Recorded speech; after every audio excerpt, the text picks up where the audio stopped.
Macular oedema है अगर clinically significant, तो हम उसको वापस ले जा सकते हैं, या कई बार डायबिटीज में रोशनी वापस ला सकते हैं। कई बार क्या अक्सर ही ले आते हैं, वो इस तकनीक से लाते हैं। मैं डॉक्टर प्रीति अग्रवाल, वरिष्ठ नेत्र चिकित्सक, हेरिटेज हॉस्पिटल वाराणसी से। आज हम बात करेंगे इंट्राविट्रल इंजेक्शन की, जो आजकल आप लोग कई डॉक्टर से सुन रहे हैं। बहुत महंगाई का इंजेक्शन लगाया जाता है, रोशनी वापस आ जाती है, किसी में बहुत अच्छी आती है, किसी में बहुत अच्छी नहीं आती है। तो ये है एक्चुअली ये है इंट्राविट्रल एंटी वीजीएफ इंजेक्शंस। वीजीएफ मतलब होता है vascular endothelial growth factor. So anti vascular endothelial growth factor के इंजेक्शंस जो हम इंट्राविट्रली देते हैं। इंट्राविट्रली मतलब ये हमारी आंख है, इस आंख के अंदर जाके सीधे ये विट्रस वाला एरिया होता है, यहाँ देते हैं। अब पहले हम जानेंगे ये क्यों देते हैं या ये क्या है। ये इंजेक्शंस होते हैं जो हम लोग कुछ स्पेसिफिक बीमारियों में देते हैं।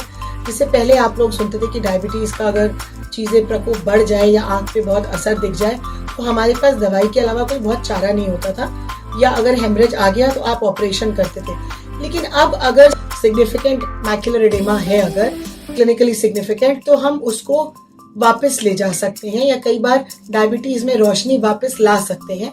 कई बार क्या अक्सर ही ले आते हैं, वो इस तकनीक से लाते हैं। या कोई उम्र के साथ कुछ लोगों का पर्दा बहुत कमजोर हो जाता है, उन लोगों को दिखना कम हो जाता है। पहले हम लोग जानते थे, बुढ़ापे में कई बार हम लोग देखते थे कि कुछ बुढ़े लोग हैं जिनको कुछ नहीं दिखता, लेकिन हम उनकी हेल्प नहीं कर पाते थे। लेकिन आज की तारीख में हम उनकी हेल्प कर सकते हैं, संभव है। तो जो उम्र दराज लोग होते हैं जिनकी उम्र का असर पर्दे पर आ जाता है, उसमें हम मदद कर सकते हैं। तीसरा, कई बार होता है बीपी बहुत बढ़ने से बीआरवीओ या सीआरवीओ का अटैक आता है, ब्रांच रेटिनल वेन ऑक्लूजन या सेंट्रल रेटिनल वेन ऑक्लूजन।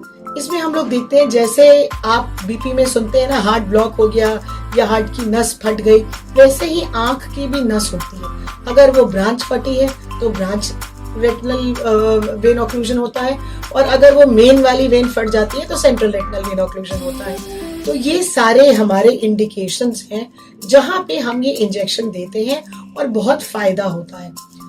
अब हम इसको कैसे देते हैं? ये एक ओटी प्रोसीजर होता है, सिर्फ इंजेक्शन है, इसलिए ये सोच के आप हल्के में ना लें, क्योंकि हमको सारे एसेप्टिक प्रिकॉशंस लेने होते हैं। ओटी में हमको जरा से भी अगर कमी रह जाती है तो फिर इन्फेक्शन की संभावना बढ़ जाती है। दूसरा, मरीज का शुगर बीपी कंट्रोल होना चाहिए। अगर वो बहुत हाई शुगर में करा लेता है तब भी कई बार इन्फेक्शन की प्रोबेबिलिटी बहुत बढ़ जाती है। तो सारे एसेप्टिक प्रिकॉशंस लेते हुए हम इस पद्धति से आंख के अंदर जाते हैं, डायरेक्ट इस स्पेस में अटैक करते हैं, यहाँ पे इंजेक्शन देते हैं। ये इंजेक्शन आपकी आंख में बना रहता है और अपना असर धीरे धीरे दिखाता है। कई बार जादुई रिस्पांस अगले ही दिन मिल जाता है, कई बार थोड़े समय बाद मिलता है, कई बार एक इंजेक्शन में ही फायदा होता है। ये इंजेक्शन हम लोग नॉर्मली मंथली बेसिस पे लगाते हैं। कई वैरायटीज होती हैं इसमें, कुछ और भी इंजेक्शंस होते हैं जो 3 महीने में लगाए जाते हैं, पर आज हम इंट्राविट्रल एंटी वीजीएफ्स की बात कर रहे हैं। तो एंटी वीजीएफ्स नॉर्मली 1-1 महीने पे लगाए जाते हैं। कई बार एक इंजेक्शन में बहुत फायदा नहीं होता, कई बार हमें दूसरा इंजेक्शन भी 1 महीने बाद देना पड़ता है और तीसरा भी तीसरे महीने में देना पड़ता है। अगर 3 महीने तक भी हमको उसका फायदा बहुत नहीं मिल रहा है तो इसका मतलब होता है कि उससे बहुत फायदा हमें नहीं मिलेगा।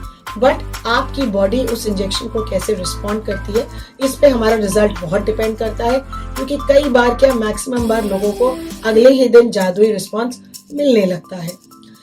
तो इसके बाद प्रिकॉशंस क्या हैं? एक मैंने आपको बताया कि क्योंकि ये भी एक तरह की सर्जरी है, ओटी में करी जाती है विद ऑल एसेप्टिक प्रिकॉशंस, तो आपको जैसे कैटरैक्ट सर्जरी के बाद आप प्रिकॉशंस लेते हैं, वैसे आप इसमें भी साफ सफाई का प्रिकॉशन रखते हैं। गंदगी नहीं होनी चाहिए, आपको आंख बहुत मलना नहीं है, और आपको शुगर को कंट्रोल रखना है। अगर आप डायबिटिक पेशेंट है, शुगर बीपी कंट्रोल होना चाहिए। और आपके जब भी नेत्र चिकित्सक आपको बुलाते हैं तो आपको एक रेगुलर फॉलोअप देना है, क्योंकि कई बार प्रेशर भी बढ़ने की संभावना होती है जो देखना पड़ता है। तो आज मुझे लगता है आपको बहुत कुछ इसके बारे में समझ में आया होगा। तो कई बार कुछ लोग होते हैं जिनकी रोशनी बिल्कुल नहीं सुधर रही होती, तो आप पूरा हार ना माने, ना घबराएं, एक बार अपने नियरेस्ट ऑफ्थेल्मोलॉजिस्ट को दिखाएं या हमारे पास आएं।